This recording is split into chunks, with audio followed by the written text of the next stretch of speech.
welcome to a very special event, the Alamo Together Remote Summit. I'm Daryl Nettles, HR Learning and Talent Management Specialist. Thank you for joining us today as we hear from our Chancellor, Dr. Mike Flores, and our Board of Trustees, and share some information on what we've accomplished in the past month or so. Toward the end of the summit, Dr. Flores will answer as many questions as time permits.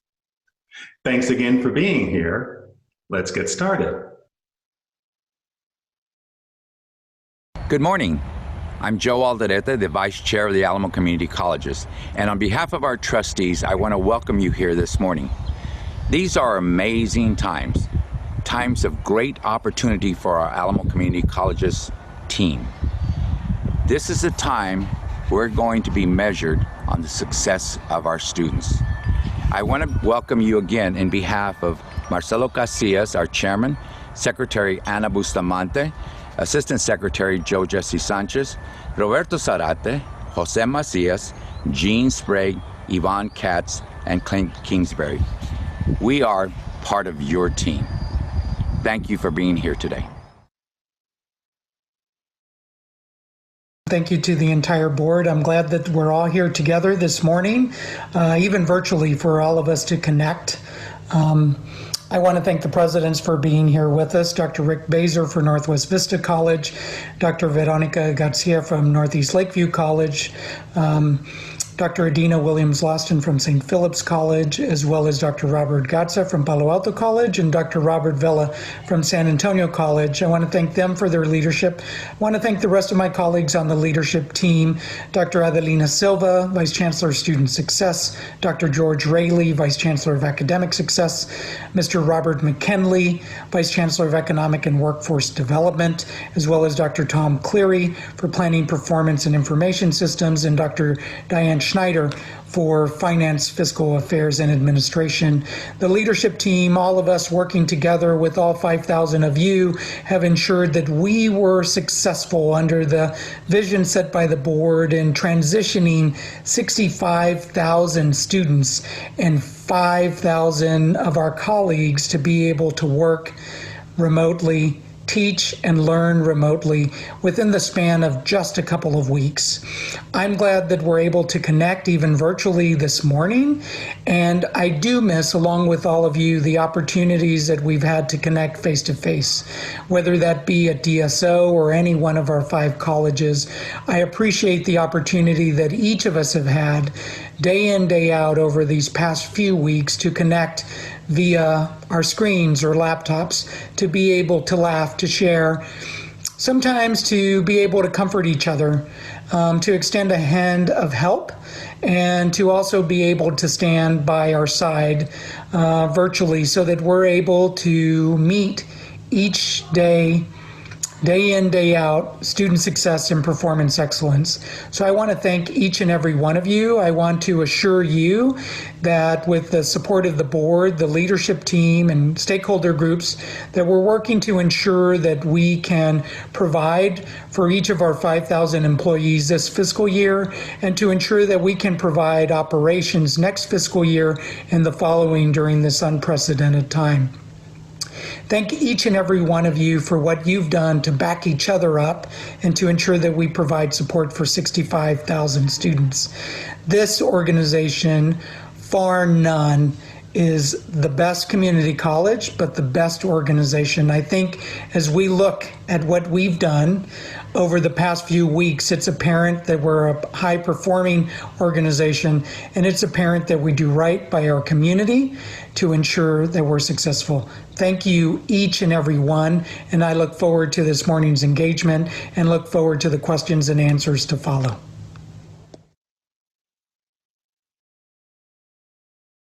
Good morning. It's my pleasure to be able to share some of the many accomplishments that have been made over the course of the past month in terms of going remote for teaching and learning and student support to make this semester a true success for our students.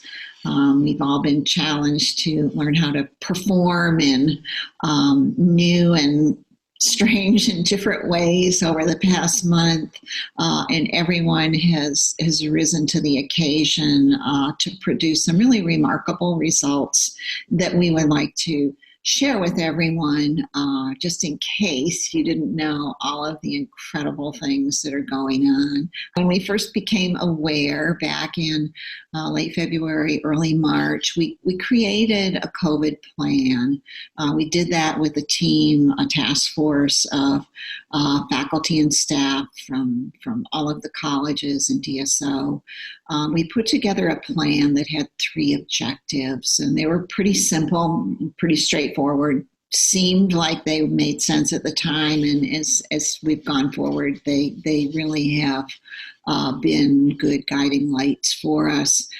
So our number 1 objective was to protect the health and safety of the Alamo Colleges family, our faculty, our staff, and our students. Number 2 was to continue our classes, our student support services. We thought at the time probably in a mixed way, some from physical locations and some remotely.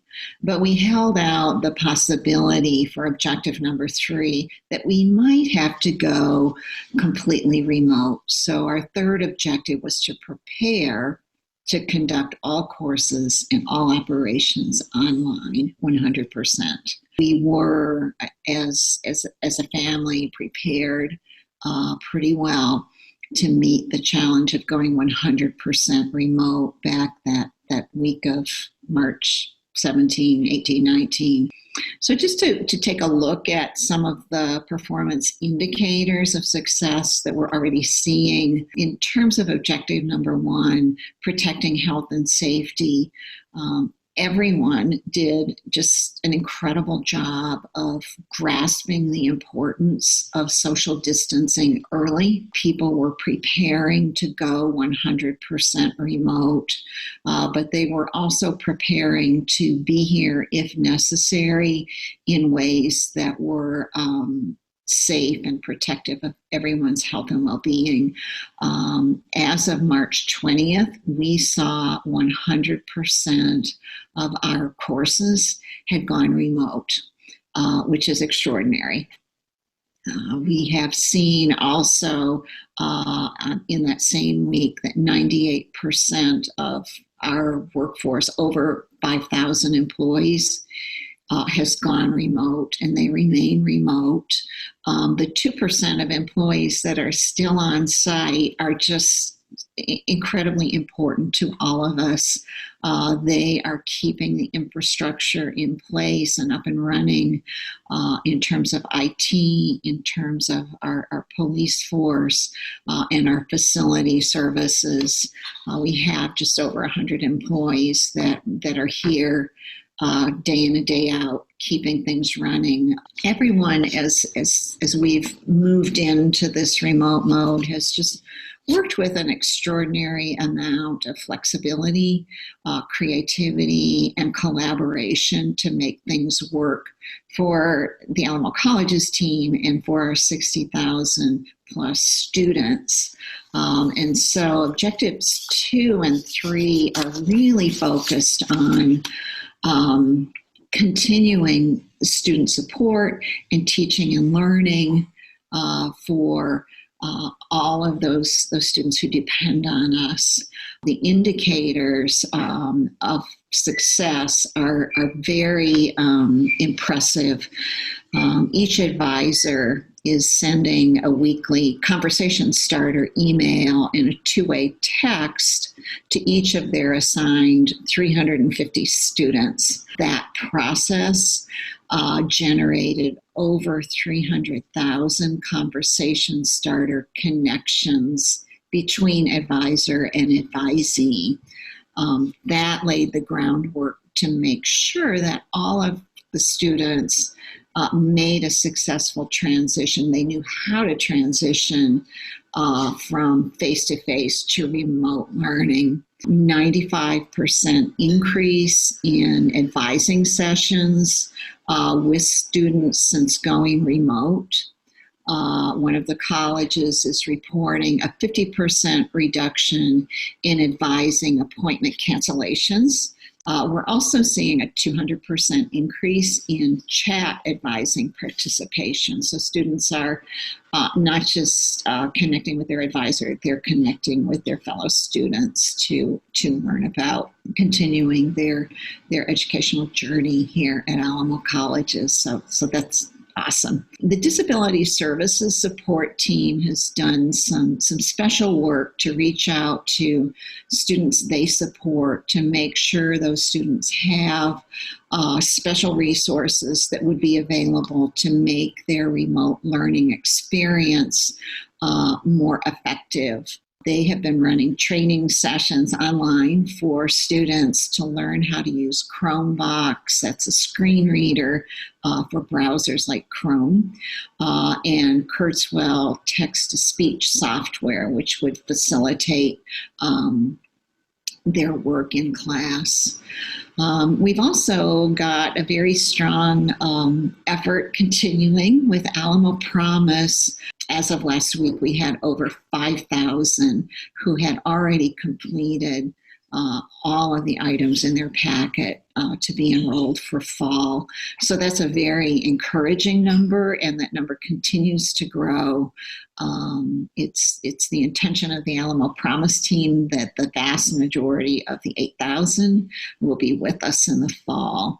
So when we talk about what will the fall look like, what will the summer look like, the indicators are that we will have a strong enrollment for summer and fall, and we'll be seeing Alamo Promise students in our classes.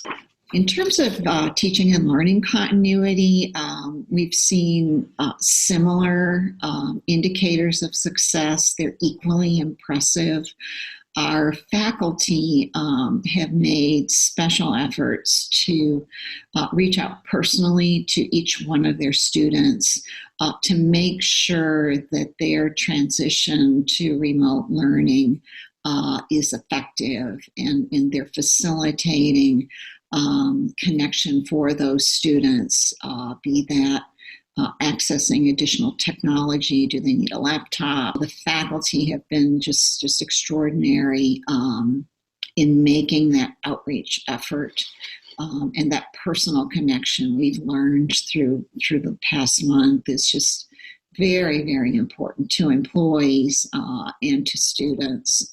Having someone there holding out their hand and pulling you along a little bit when you need a little pull is very, very helpful. In terms of remote learning, we have some early indicators of some really tremendous success in the transition. We track utilization of Zoom and Canvas by our students and by our faculty. And what we see in Zoom utilization by faculty is that we have had just an extraordinary increase in Zoom sessions over the past month. Over the 2 weeks before we went remote, we saw 164 Zoom sessions. In the 2 weeks after we went remote, we saw over 20,000 Zoom sessions. So that's a lot of course sessions that have suddenly gone remote. And we really appreciate the time and effort that all of the faculty have put in to make that transition themselves and to do that for their students. And we hope that it's getting a little easier with each session. In terms of Canvas utilization, and this gets to really students, we see Canvas page views increasing year over year from March 2019 to March 2020. In 2019, we saw 264,000 page views in Canvas in March. This March, we've seen over 2 million page views in Canvas. So students are in Canvas, they're using Canvas, they're looking at the material and the resources that you're putting out there for them so that they can fully participate in each class. We've seen Canvas participants, headcount participation, increase year over year from 4,000 participants in March 2019 to 60,000 in March 2020. 60,000 is a pretty magic number for us here at Alamo. We know that that's virtually all of our students who are now then participating in Canvas. A lot of that is possible because we have been able to provide the digital access to students. IT has worked with the faculty to identify students who need assistance in terms of technology or Wi-Fi connectivity. They ordered and are distributing over 7,000 laptops to students. Every day there are laptops going out to students who could benefit from having that resource. And the hotspots are I see flowing out now also. So that's just an extra special way that Alamo and faculty and IT have all worked together to make sure that there are no barriers to a student's success this semester. There's also a group of folks who are more operations oriented. We're not academic, we're not student success, we're support to you all. And it's our honor to help make all of this happen for you, get you what you need, and provide the support that you know you need to be successful for your students. So some of us back office folks have been working hard also, and the teams have been working in IT at the colleges and here at the district. We see that all of the students and all of the faculty and staff are benefiting from IT systems that are up, that are reliable, and that are accommodating this tremendously increased traffic as all of us go online to get our work done. It's been a increase that's come off without issues. We've seen very, very few issues of connectivity or overload, and the IT teams have just been incredible in working those things out for everyone. We also have seen tremendous support from the communication teams at the colleges and here at the district. They have been working together to provide multimodal, two-way targeted communication to our key stakeholders, our students, our employees, and the community about what's going on at Alamo colleges and how to navigate this new landscape that we're finding ourselves in. They are communicating every day and working hard to make communications two-way so that we all know what the emerging issues are, what the trends are, and we can respond quickly and effectively to get our students and our faculty and staff everything they need to be successful. The communications team saw on March 11th, when they launched their webpage, over 97,000 visits on that one day. So everybody's learned where the webpage is, and it's grown and improved day by day into a very, very useful resource for all of us. The teams have also been issuing regular email updates for everyone, and I hear a lot of appreciation for that constant flow of information that's so very responsive to what everyone is feeding in every day.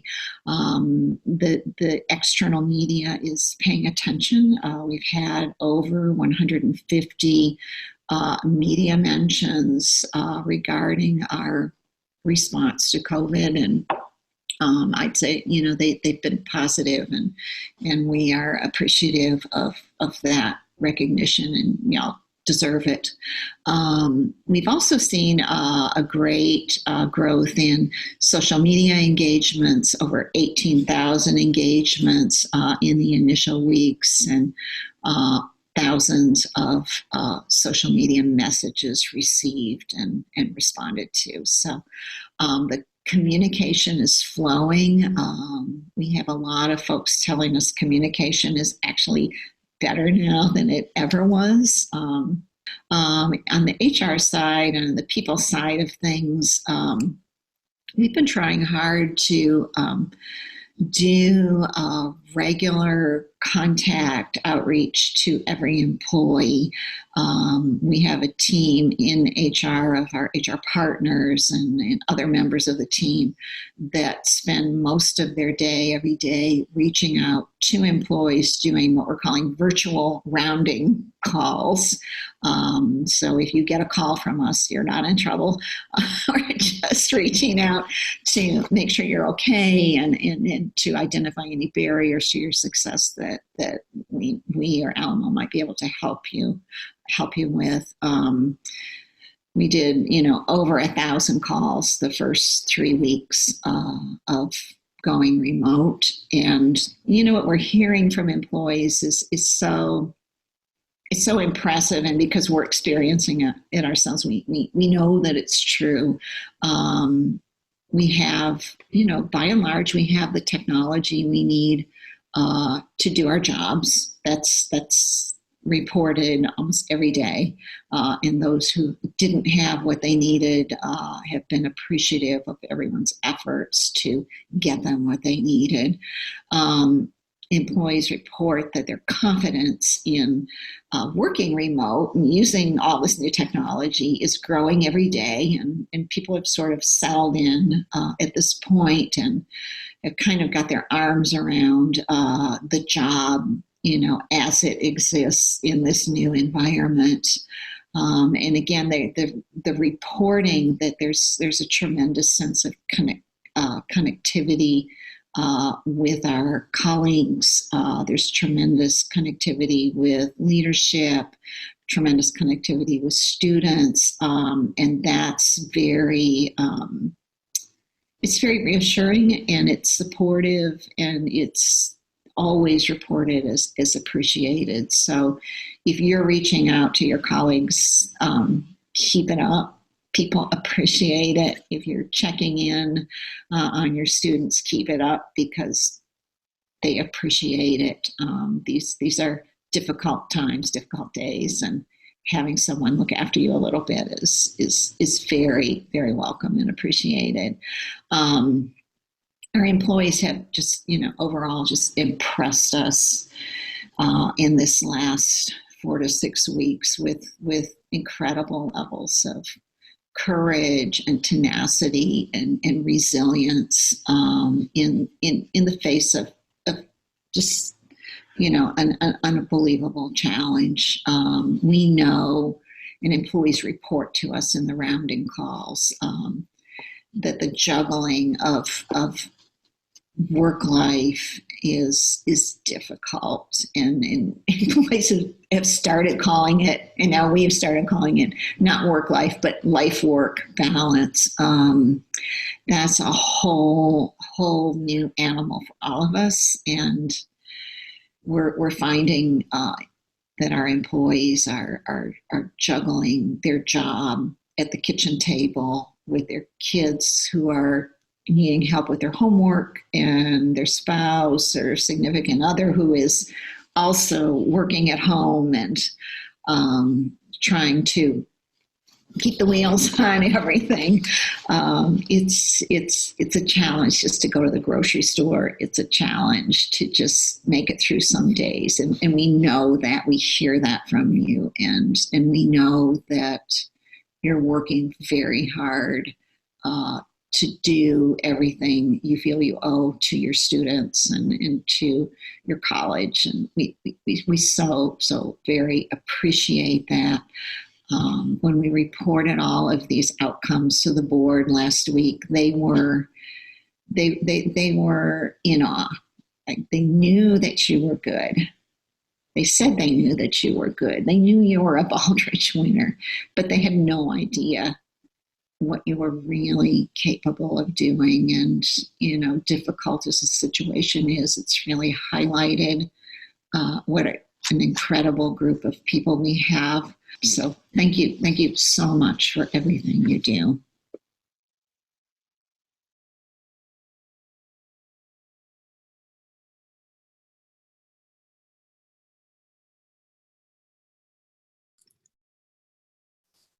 Good morning, everyone. Thank you so much for joining us again. Thank you, Linda, for those words of encouragement to all of us and for giving us a little insight in all the work that's been done across the district at each of the colleges and at the DSO to support our students, to transition our 70,000 individual students, faculty, staff, all of our employees remotely during these last few weeks. I know that a lot of people have a lot of questions, and as the person who's charged with communication in the district, we've been doing our best to answer those, but sometimes you have to really hear it from the person at the top. So I'm going to ask Dr. Flores to join us now to answer some of those questions that have come in either during the registration process and that are coming in right now as a part of the Q&A. So Dr. Flores, if you will join us, please. I'm going to unmute you. Okay. Oh, yeah. There we go. Good morning, everyone. Glad to be with you this morning. Thank you for your service, and thank you for everything you've done over the past few weeks to prepare us to support each other, and most importantly, ensure that our students are successful in the transition. So we have close to 1,000 folks who are online this morning, connecting even virtually in this way. So thank you for being with us. So Dr. Flores, one of the questions that's come in repeatedly, this question came in from one of the librarians over at St. Philip's, also from one of our professors at San Antonio College. When are we going to return to work? Do we know this? Is there any decision that's been made? And then what does that mean for folks who are high risk or immunocompromised? So that's a great question. And so I think all of us are monitoring the news, right? Just looking to see the information available, listening to public health authorities, to individuals who are subject matter experts in this field. We're fortunate, I think, to also have strong local leadership with the mayor and the county judge specifically, and metropolitan health, public health, epidemiologists and others. So what we're doing is closely monitoring the situation. We're looking at guidance that is provided nationally by the Centers for Disease Control. We're obviously monitoring local news from metropolitan health, and we are using the same method that we used to prepare for remote teaching, learning, and work. All of our colleagues, a stakeholder group of close to 100 folks from all 5 of the colleges, working with public safety, IT, and human resources at district to ensure that we could make this transition. We're going to utilize the same team to prepare for recovery and reentry. And as part of that, we'll be mindful of guidance that is provided by public health authorities, which locally is Metropolitan Health, and then nationally from the Centers for Disease Control. We want to take every intentional measure to ensure that we provide for the security, safety, and success of each of our 5,000 employees and also our 65,000 students. So you'll begin to hear over the next couple of months about what reentry looks like during the summer, and actually as we look at reentry into the fall. And so we're all talking about that right now. We'll reconvene the group of 100 folks of stakeholders from throughout the Alamo Colleges family to begin to prepare for recovery and reentry. Okay, so the next question that we have is around how we're supporting students. How are we going to support students this summer who are working and learning remotely? How are we going to support our Alamo Colleges students as they engage? And also with our social mobility and economic mobility agenda, how are we going to support students? So if you could talk a little bit about our efforts towards those goals. So thank you. One of the things I want to do first is just once again thank each and every one of you. Want to thank folks in academic and student success for all the work that they've done in IT. Everybody behind the scenes who just, this was a big lift. And so everybody who just pitched in and just was passionate about their commitment to students and ensuring we could be where we are now. So imagine a month ago, in which we extended spring break by 1 week. But we know for many folks, for hundreds of folks, there was no break during that week in particular, and then continuing to move us forward. So what we're doing now is we're closely monitoring. I've heard from the college teams, from faculty, many of you who have checked in with students, who are checking to ensure that they're successful. Not only during Zoom sessions, but emails and phone calls to check and gauge their status.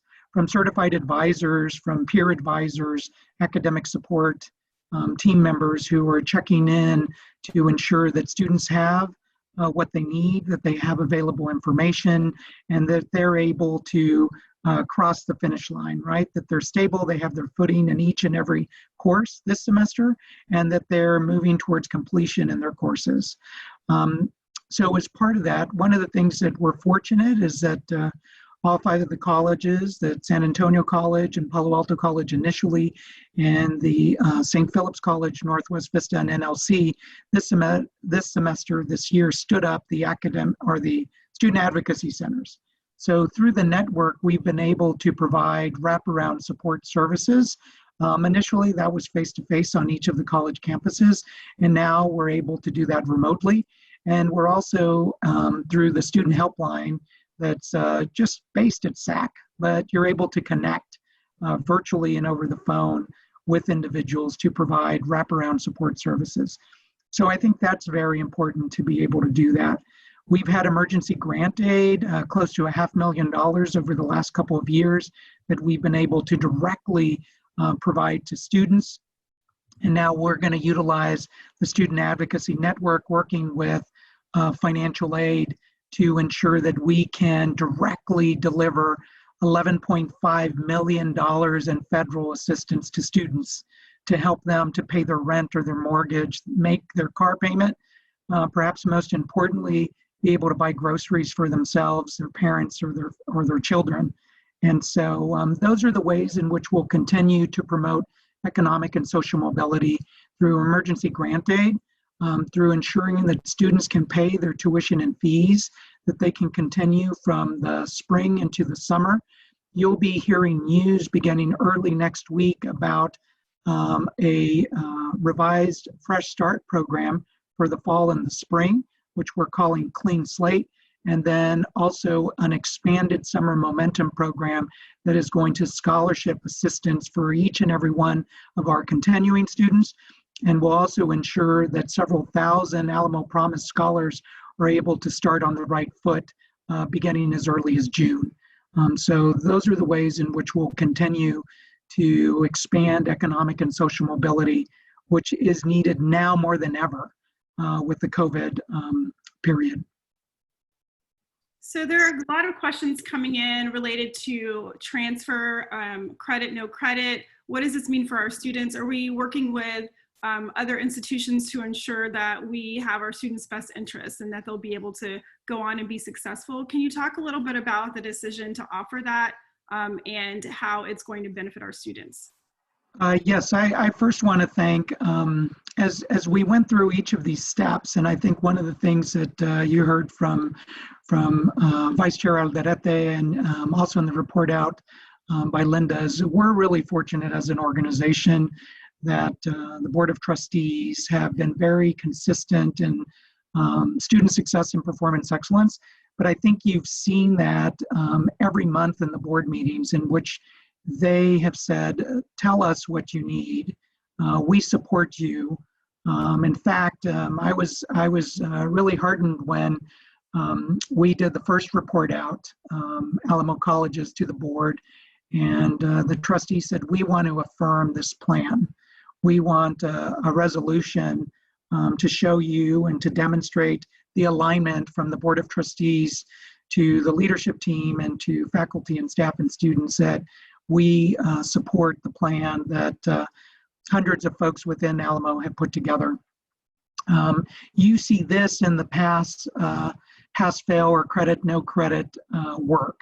So I want to thank the academic success teams from all 5 of the colleges working with academic success at district, in particular the vice presidents, for coming together, intentionally talking with faculty and disciplines, and ensuring that we had the best interest of students at heart, and being mindful of program-specific and accreditation requirements, and also what transfer universities are going to look at. And so what you saw last week with the communique that was sent out to students is that students will get their letter grade, and then they will have a period of time in June and July that will allow them to have conversations with faculty members and to have conversations with their certified advisor. If necessary, be able to check with the transfer institution and then make a decision if they would like to go from a letter grade to the pass-fail or the credit, no credit. And so that is really unique. Other colleges and universities, what they've done is they've allowed students to do that now, before they even get the letter grade. What our colleagues have done in careful conversation with you all is what they've said is, let's allow students to get their letter grade first, reflect on that grade, and then determine if they would like to exercise that additional option. And this is something that we want to ensure that students are able to have that needed time to reflect and have conversations with faculty, with advisors, and also refer to information from the transfer institution. So I want to thank the vice presidents of academic success and disciplinary faculty from all 5 of the colleges for us being able to move this forward. Dr. Flores, I know you talked a little bit about this and during our first question about how we have a team that's working on a transition plan, but I am just overwhelmed by the number of questions that I'm getting related to how we're transitioning back. And so I think that people, our employees, are still looking for some assurances on things like, will we be able to have protective gear? Are we stocking up? What do we tell our students about coming back in safety and class sizes? I know those are some very specific questions, but can you give us a little more insight on what we're doing as an organization to transition? And then also, we have noted that some schools maybe aren't even going to go back in the fall. So what does that look like for us? Can you just go over a little bit more what that plan will look like? Sure. So what we're going to do is the team of folks, stakeholders from throughout the Alamo Colleges family are going to begin to plan for reentry. And so that would occur as early as August, could occur as early as August for students. We want to be mindful of a couple of things. We want to monitor and reflect on guidance provided nationally from the Centers for Disease Control and then locally from Metropolitan Health. We also are mindful that 2 things: there is no vaccine, and the second is that there is no cure. So we will exercise the same intentionality that we did over a month ago in planning for this current period for remote teaching, learning, and work. We want to engage subject matter experts from within Alamo Colleges to look at what precautions we would need to take to provide for safety and security of all 5,000 of our colleagues, as well as 65,000 students. So you will begin to hear more plans week by week as we look at that recovery and reentry, which could occur as early as August. We also will then exercise protocols for many of our colleagues, perhaps who are immunocompromised or may have a family member within their household who is. And so we want to be mindful of your safety and security as well. I think one of the things that we've seen is, although not ideal, that this organization has been able to connect remotely. We've been able to conduct the same, close to the same level of instruction and support services, and we've gained our footing to be able to do so. So if we need to, then we will look at doing that as well in the fall, or perhaps starting the fall semester to be able to do so. One of the things that that can occur with certain disciplines, but I know there has been questions or conversations about specific areas, perhaps public safety or allied health or welding. And so the vice presidents for academic success are right now in conversations with disciplinary faculty in those workforce areas to be able to develop a protocol to ensure utilizing social distancing principles that we could have some level of instruction in the summer for students to be able to complete their coursework, utilizing not only social distancing, but also protective personal equipment, PPE, for students and faculty to be able to complete those specific courses. So what we've done is we're supporting current students. We're mindful that some students have not been as successful, and so we're reaching out to them. We know that some students are enrolled in programs and taking courses in which this is not only not ideal, but perhaps may not be sanctioned by the accrediting bodies. So the vice presidents are working with those faculty to see how we can provide instruction in the summer, utilizing social distancing and perhaps wearing PPE. And then we're have convened the work groups to look at recovery and reentry as early as the fall. So all of those things, while being mindful of public health guidance provided by the CDC and Metropolitan Health. So I know that's a lot of information, but the ethos is the safety, security, and success of each and every one of you here, our colleagues who throughout the system, the family, and our 65,000 students. And the last question, we have many questions, and I do want to let everyone know we're going to collect those and try to answer them throughout the day and add into our FAQs. But the last question really that I'm seeing sort of a theme around is really staff reductions, the budget, potential layoffs or a hiring chill. Everything that's been communicated so far says that we are in a good position and that employees are really secure here at Alamo Colleges, but can you address that? Yeah, I think we're really fortunate for the leadership that's been exercised over many years. And so you can once again see that from the board, that the board has said we will invest in and support faculty and staff focused on student success and performance excellence. So a couple of things, or actually maybe a few. One is that we're closely monitoring everything here in Bexar County, because we receive about 40% of our revenue from tax appraisals, right, from Bexar County homeowners. We're also monitoring an equal 40% from student tuition and fees, which is what we get. And so we're monitoring enrollment. And then we're looking at the state, that's about a fifth, that's about 20% as well. We expect that the state, we're in the second year, we're gonna start the second year, what we call the biennium, right, which is a second year of this funding cycle. And so the state is probably going to not give us what they told us they would give us for this second year. And so we're planning for a reduction that could be 7.5% of the total amount, or it could be 10%. So we're looking at that. But one thing that from those three funding sources, I think what's critically important is that we are an effective organization. We're well run. So we have enough money in our budget to fully fund each and every full and part-time employee for this fiscal year, which is a way of saying until August 31st of 2020. And then we are monitoring what it's going to look like for next year.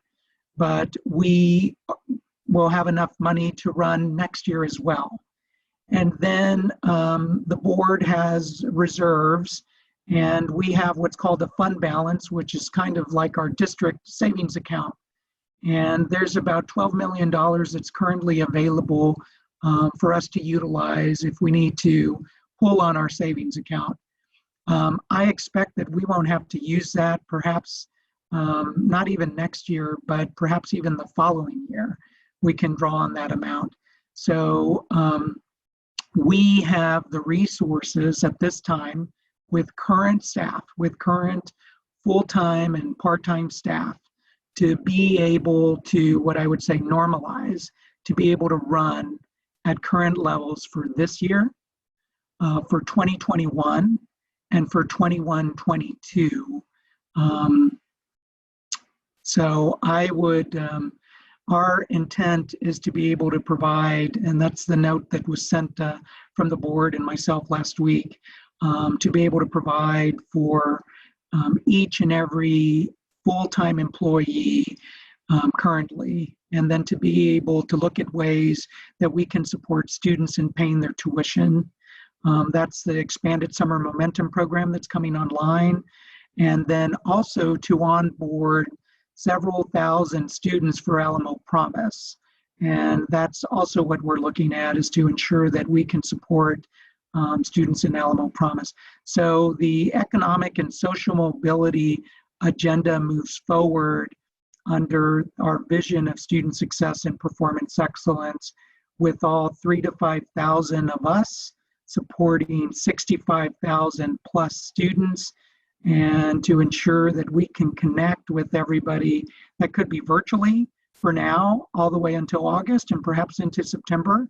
And hopefully sometime this year, sometime in the fall, that could be again face-to-face, ensuring social distancing and ensuring that we take safety precautions for each and every one of us. Thank you again, Dr. Flores. We have so many questions that have come in. I think we've received dozens, and so we're going to continue to address those.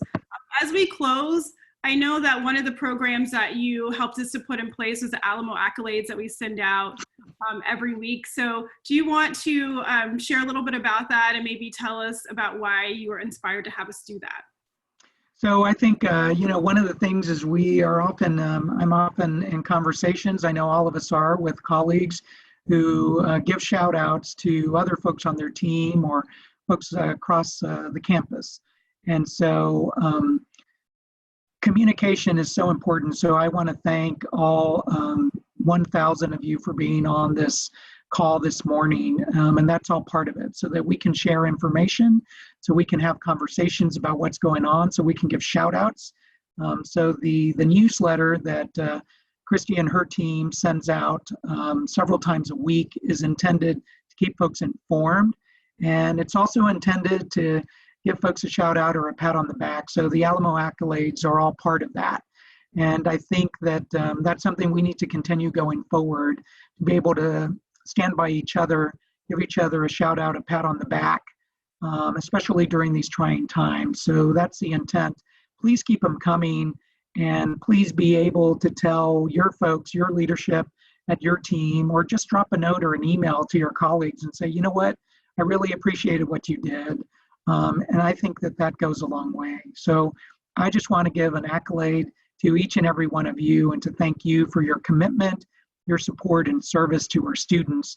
And please, please know that your safety, your support, and your success are paramount to the team and paramount to the Board of Trustees.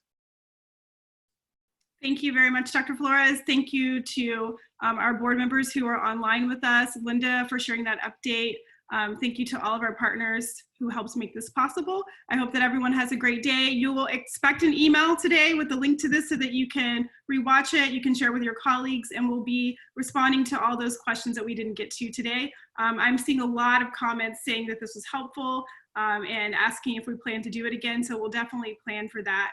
Thanks again. Have a great day. Thank you.